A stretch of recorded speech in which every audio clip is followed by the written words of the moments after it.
Honda you want is here, so drive in the moment with the versatile Honda CR-V or Accord, all from the 2023 Kelley Blue Book's KBB.com Best Value brand.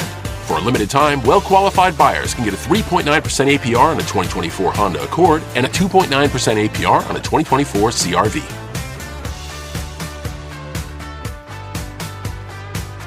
See dealer for financing details based on 2023 brand image awards from Kelley Blue Book. Visit KBB.com for more information. I'm your host, Annie Bowles, and this is News du Jour.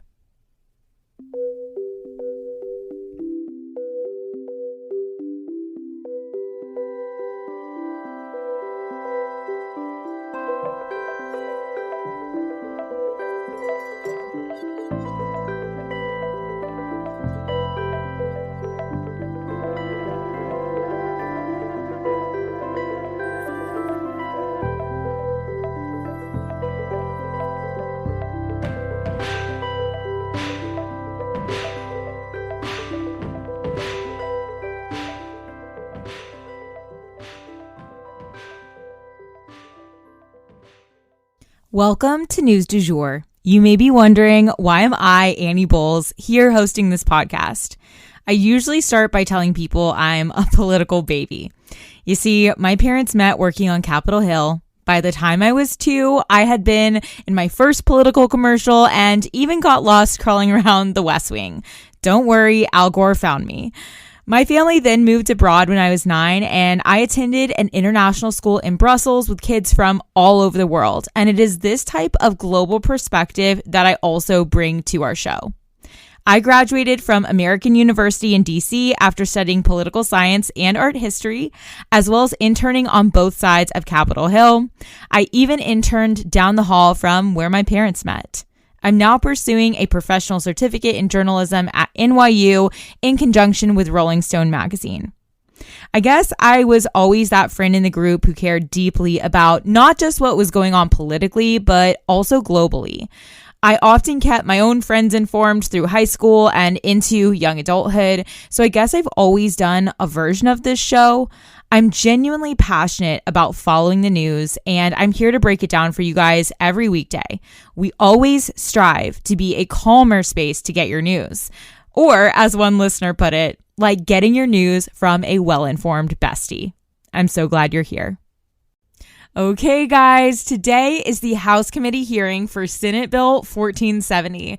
I am headed to the Capitol this morning, and I will be updating my Instagram stories as soon as we have results. Now, just as a reminder, a bill can be discussed at length in committee. It can take a long time, weeks even. And if it takes too long, it can kill the bill. But the reason that we think our bill will go pretty fast is because we've been through this process before. If you guys remember, this bill was originally introduced in the House in a different version. We've talked about it before. They've talked about it before. So hopefully this time we are all on the same page. Eccles, our House author, seemed optimistic that the language would pass quickly without any changes. But we will see. And we will definitely keep you guys posted. If you've enjoyed this process of watching a bill go through its journey of becoming a law, definitely write in and let us know. And of course, if you have any questions, let us know. I hope this is giving you guys deeper insight into how laws are made. And I hope that I hear from one of you guys in the future that this inspired you to take action to create a law you wanted to see in your state, Oklahoma or otherwise. I am so inspired to be taking you guys along on this journey. And if this passes, it is going to be a huge moment for celebration.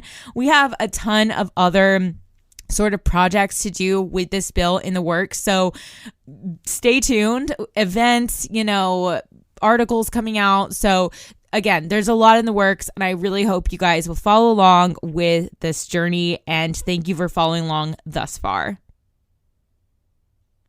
So today we have one mini story and then 3 longer stories. Let's jump in. For our mini story today, the search effort was called off for the 6 missing in the bridge collapse. Given the nature of the accident, they were all presumed dead, and actually 2 of the bodies were discovered right as I sat down to record this. That said, the Coast Guard has said that they plan to give it their all, trying to recover all of the remains in an effort to get the families as much closure as possible, wishing them Godspeed and wishing these families healing. For our first longer story today, the bird flu is spreading, you guys, to cows. Now in the United States, cattle are becoming sick with the same flu that has been plaguing chickens and other birds. If you guys remember, this avian flu was one of several factors driving up the price of eggs as of late. Well, now this virus has jumped species. Sick cattle have been reported in Texas, Kansas, and New Mexico, primarily in older cows. Symptoms include less of an appetite, a fever, and a dramatic drop in their milk production. Luckily, there have been very few reports of death, according to the USDA. However, in a few cases, the virus was detected in milk from these infected cows. But luckily, the process of pasteurization is believed to eliminate this virus. And they were saying that basically the milk that had this virus in it was really abnormal in the first place and would have been discarded anyway for not being the right consistency, things like that. Specifically, officials for the USDA said, quote, "At this stage, there is no concern about the safety of the commercial milk supply or that this circumstance poses a risk to consumer health," end quote. And outside experts seem to agree. Everyone has been on board in saying that there is nothing to worry about here.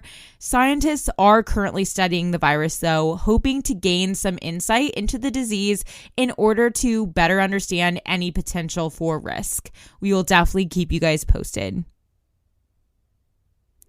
Next up for today, the California legislature passes Proposition 1, but barely. So, as I'm sure you guys are aware, the state of California has a homelessness problem. There's just no way around it. Whether it's the nice weather, lax laws, or caring people in that state that have caused it to spiral out of control, it's hard to say. But one thing is for sure. Local government has struggled to combat this pervasive issue. However, just recently, a measure known as Proposition 1 was passed, just barely, in the state. It comes with $6.38 billion in tow to try to address homelessness in California. The state is looking to fund both treatment and housing for the homeless population, and you'd think it would be a no-brainer for the people of California to vote for this, or at least that's what Governor Newsom thought as well. But it turns out counting the votes took over 2 weeks, and the bill only passed by a very narrow margin. So what exactly happened? Well, if you take a look at the map, it's very telling.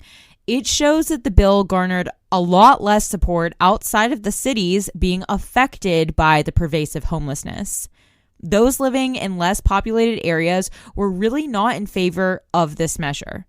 The Bay Area and LA overwhelmingly supported it, and some of the northern coast as well, but a large portion of the state simply did not.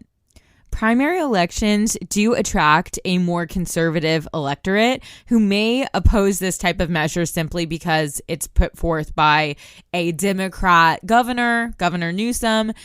Turnout overall, though, was very low as well, which can hurt situations like this. But at the end of the day, Proposition 1 did pass, and we will be very interested to see whether or not it helps those experiencing homelessness experience a little more stability. We'll definitely keep you guys posted. And that brings me to our final story for the day. A Scottish trophy is recovered. So you guys know I love a historical and or archaeological moment. And here we are with a nice slow news day for me to lean into one for us. And I had one waiting in the wings for quite some time. This is just a really short story, but towards the end of February, a missing Scottish trophy was found after being MIA for about 95 years. You see, in Scotland, they have something known as the Highland Games, where athletes will compete in events such as tug of war, hammer throwing, and stone carrying. This is all while they are wearing traditional Scottish garb, as I understand it, kilts, knee socks, cloaks, hats. There are live musical performances also involving bagpipes, fiddles, even Gaelic harps, according to cottagesandcastles.uk. The games have existed in different forms for over 1,000 years, you guys, but they took a break for a while between 1935 and 2022.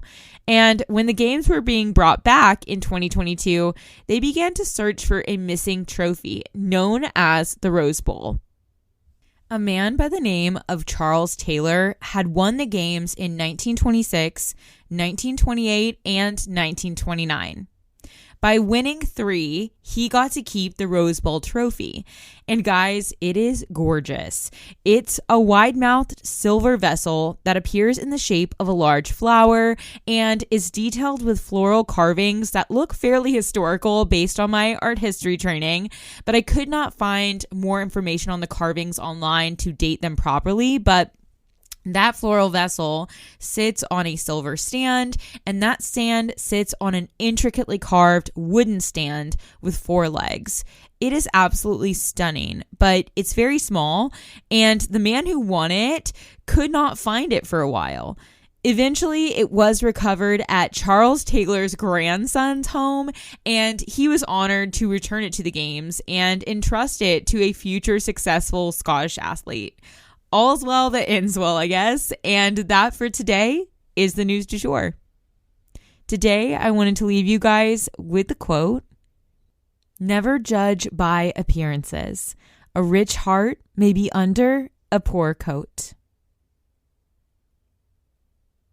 If you enjoyed this episode, please subscribe on whatever podcast platform you use to listen. A rate and review on that platform or a shout out on social media would mean the world to us and help us to be able to keep creating the news du jour and reach more people who need a calmer space to consume the news. But the best way to support all of our work is to become a patron at www.patreon.com/sugarfree media, and that is also linked in our show notes. You can follow us on social media at newsdujour.podcast on both Instagram and TikTok. You can follow my personal account at It's Annie Bowles on both platforms as well.